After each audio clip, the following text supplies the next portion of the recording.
আজকে দেখাবো গাটি কচুর আলু আর চিংড়ি মাছ দিয়ে একটা তরকারির মতন দেখাবো।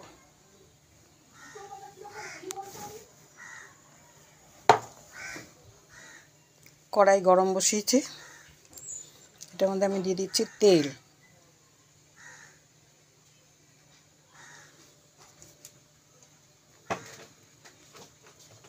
তেলটা গরম হতে দিচ্ছি।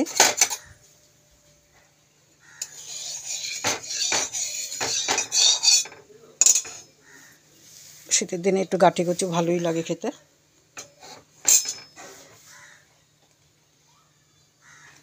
এবারে এর মধ্যে দেব আমি আগে দেব জিরে ফোড়ন,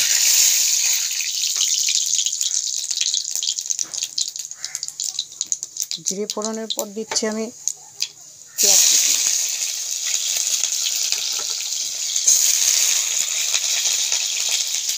পেঁয়াজ কুচির পর দিয়ে দিলাম রসুন কুচি দিলাম।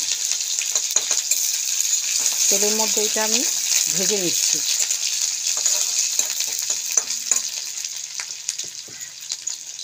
এর মধ্যে আবার দিচ্ছি আমি লবণ।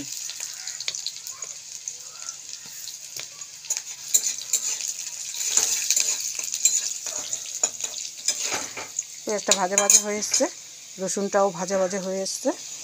এটার মধ্যে আমি এখন দেব আলু আর এই কচুটা।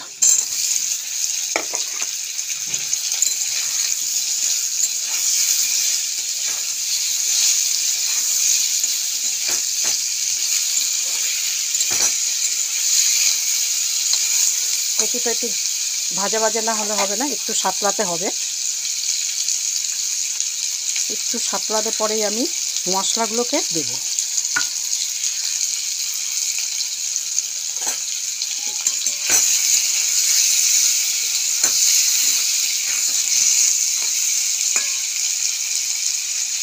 এরপরে আমি এটার মধ্যে সামান্য একটু জল দিচ্ছি। কেন জল দিচ্ছি? আমার তো গুঁড়ো মশলা, তো গুঁড়ো মশলা দিলে এই জলটার সঙ্গে মিশে এটার মধ্যে মাখা মাখা মতন হয়ে যাবে, তাহলে কষাতে আগে ভালো হবে। প্রথম আমি দেব হলুদের গুঁড়ো,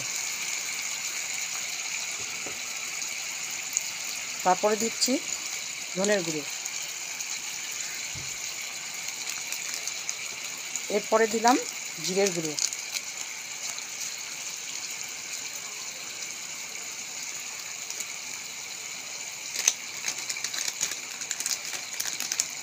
তারপরে দিচ্ছি লঙ্কার গুঁড়ো। মশলাটা কিন্তু যতটা যা সবজি হবে তার অনুযায়ী মতনই আপনারা মেপে দেবেন। আর সবাই তো এখন রান্না খুব ভালোই রান্না জানে সবাই, তারা আইডিয়া করেই, তার জন্য আমি মেপে দিলাম না, আইডিয়া করেই দিয়ে দিলাম। এবারে এই যে জলের সঙ্গে মশলাটা দেখুন বসে যাবে ভালো, আলুর গায়েও লাগবে, কচুর গায়েও লাগবে।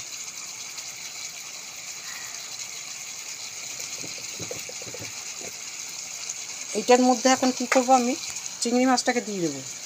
চিংড়ি মাছটা দিলে একসঙ্গেই কষিয়ে নিতে পারবো।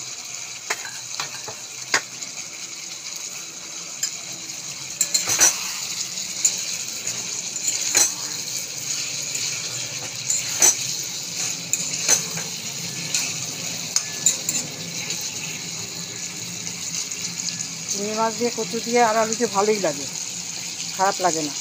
আপনারাও করে খাবেন, আপনাদেরও ভালো লাগবে। এমনি গাটি কচু দিয়েও প্লেন রান্নাও করা যায়, নিরামিষ রান্না করলে গাটি কচু দিয়ে নিরামিষ রান্নাও করা যায়। যেহেতু আমার একটু চিংড়ি মাছ ছিল দেখে আমি চিংড়ি মাছটা দিয়েই রান্নাটা দেখাচ্ছি। দেখুন কি সুন্দর জলটা যে দিলাম, দেখছেন শুকিয়ে গেছে, গায়ের মধ্যে মশলাগুলো প্রচুর লেগে গেছে। দেখুন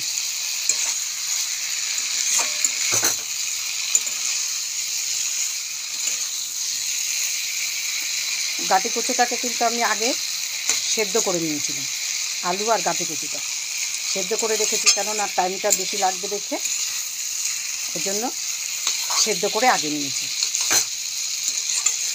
এবার মশলাটা কষিয়ে দেখুন কষা মতন কি সুন্দর হয়ে গেল। সেদ্ধটা থাকলে বেশিক্ষণ লাগে না।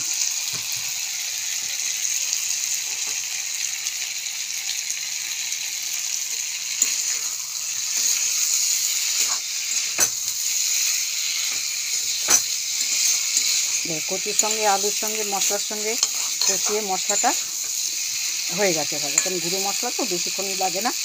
আমি এর মধ্যে এখন আমি একটু জল দিয়ে দিচ্ছি, কারণ এটা কিন্তু খুব ঝোল ঝোল করতে পারবো না,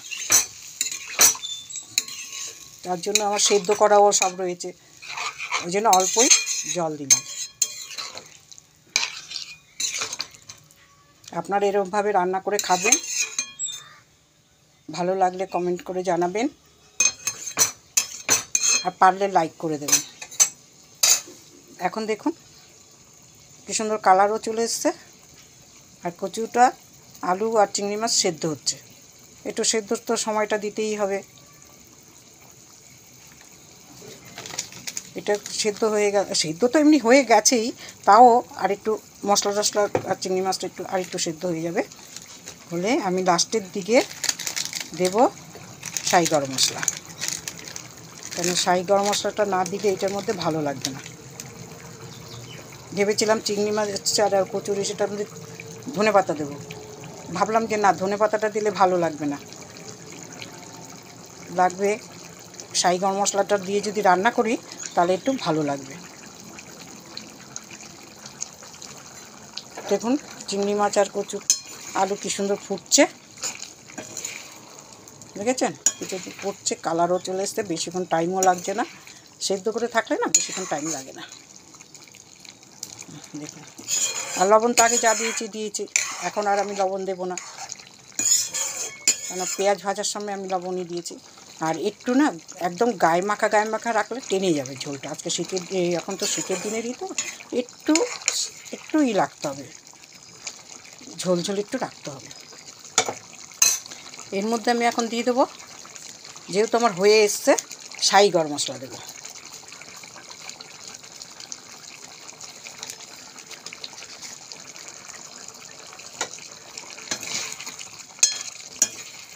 বেশিক্ষণ টাইম লাগলো না। দেখুন এরকম করে আপনারা খেয়ে দেবেন, কচু চিংড়ি দিয়ে আলু দিয়ে আর কচু দিয়ে একটা তরকারির মতন হয়ে গেল, হয়ে এসছে। এখন আমি এটাকে এখন কড়াই থেকে বাটিতে নামাবো।